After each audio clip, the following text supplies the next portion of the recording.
Hey everyone, today I'm going to be talking about a new feature that is now possible with VO3. I'm sure you've seen a lot of videos. It's been going around social media lately where there are people talking. It looks very realistic. A lot of people are making funny videos, funny memes with it. But the biggest issue we had was the lack of control when it came to consistency or like camera angles, like exact, precise camera angles. But you can now feed it an image and now it will generate a video based on that image and it will make your image move and talk. And the reason this is such a big deal is because now you can have more control and consistency when it comes to your characters and your scenes. So we're going to be doing a few tests to see how this works and what has changed, because before we had to be very descriptive. Everybody had their little technique and their own little way of prompting this so that they can get exactly what they want and get consistency.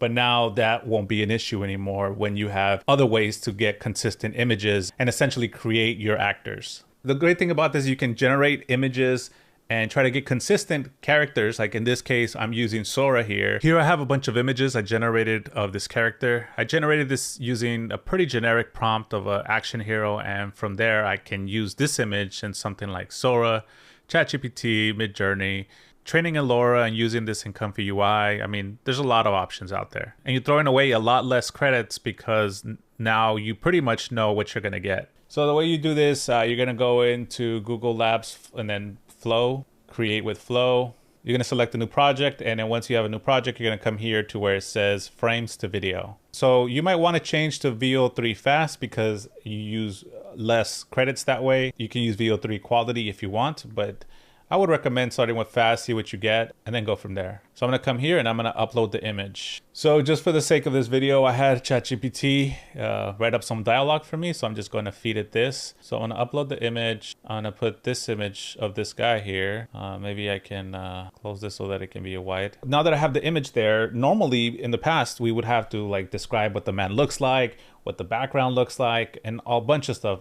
In this case, we don't have to be as descriptive, but we can tell it like, we want this man walking, we want this man running, we want this man turning around or something, right? So the prompts could be more of like actions and what they're going to say. For this, I'm going to say, have the man walking forward and saying, and then I'm just going to put quotation marks, put the line, and then let's see what this gives us. All right, so this is the generation. Let's see how it sounds. This is my first time listening to it just like you guys, so.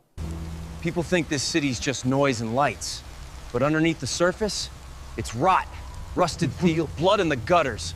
It looks great. It seems like something got messed up in the dialogue there. Steel, broken prod in the gutters.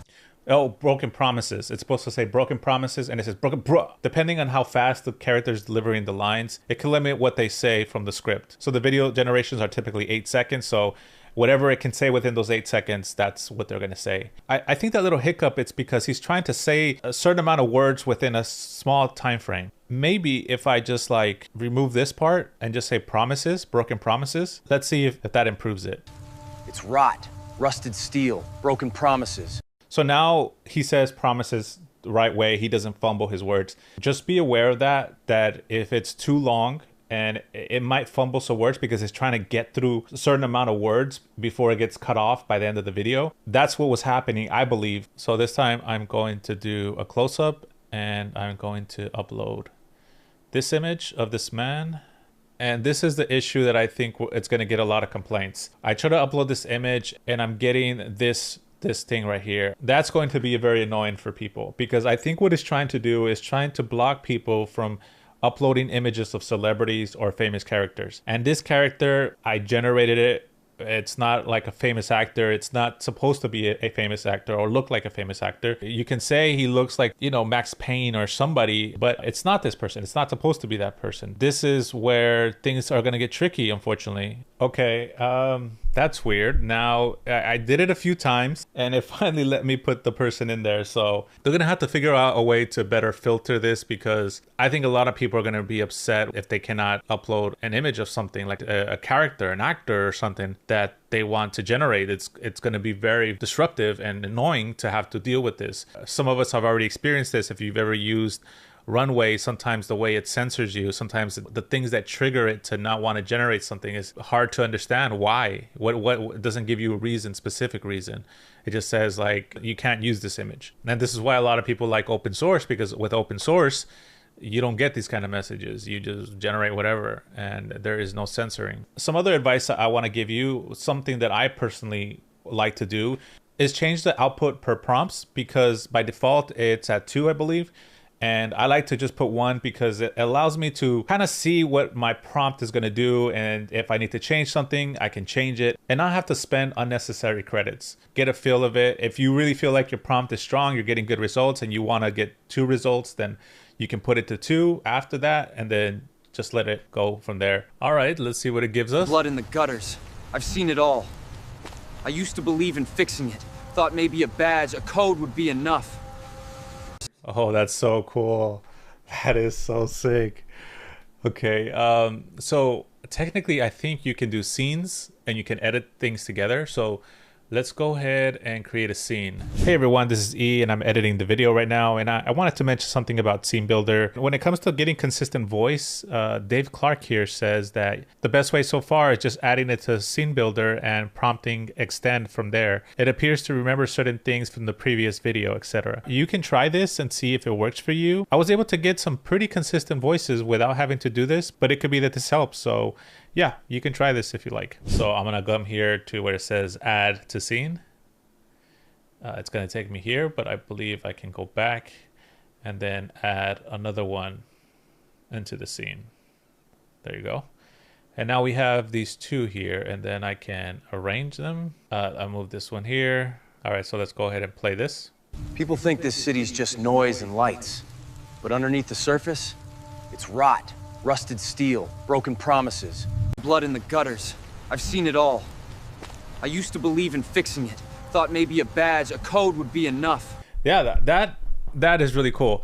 And I know some of you guys will point this out, but the background is not consistent for this one and this one. This looks like he's more in an alley, like almost like on a street, and this is just like a more open area, it seems like. So there's ways to get around this, because now you just have to try to manipulate an image versus trying to manipulate an entire video, right? You can go into editing softwares, try to change the background, maybe generate this with green screen and then add the background later, or there's ways around this. And before it was to do that, you really, weren't sure if you're going to get the same generation. And now you don't have to worry about how is Veo 3 going to generate the background. Like, it's almost like a slot machine of like guessing, okay, what is it going to give me? This is such a cool thing. I'm not going to say it's a game changer because everybody says that. But I will say, like, this is really where the industry is now starting to really, really pay attention, because now we're getting very realistic performances. It doesn't look totally uncanny. So I went ahead and did like a whole dialogue and used different locations. It was just to show what's possible and how you can have like a consistent character in different scenes and scenarios. So let's watch it. People think this city's just noise and lights, but underneath the surface, it's rot, rusted steel, broken promises, blood in the gutters. I've seen it all. I used to believe in fixing it. I thought maybe a badge, a cause, a code would be enough. But this place, when it doesn't forgive, and it never forgets. I think all of these were pretty funny. For the last one, I think the voice changes, but for all the other voices, they sound like the exact same person. But you can kind of see that this guy looks like it's the same person, right? But I think the next level to this is to be able to get voice actors or have the AI generate some kind of dialogue that you already edited or that you already like, and then use that to drive the video. I think that's the next level. So who is this for? This is mainly for people who are making a living off of this, I would say, because of the price point, because it's really expensive. To justify the cost, you either have to be some kind of content creator who is making a living off of this, or who is doing this for clients, which that's how I was able to use it, because I was doing it for clients. So essentially the money comes out of their pocket. But if someone wants to spend their money for fun and just play around with this, obviously you can do that. Hey, have fun, go for it. All right, everyone. Thank you for joining me in this demonstration of image to video. Hopefully you guys liked it. And until next time, like always, take care, and I'll talk to you guys later. Peace.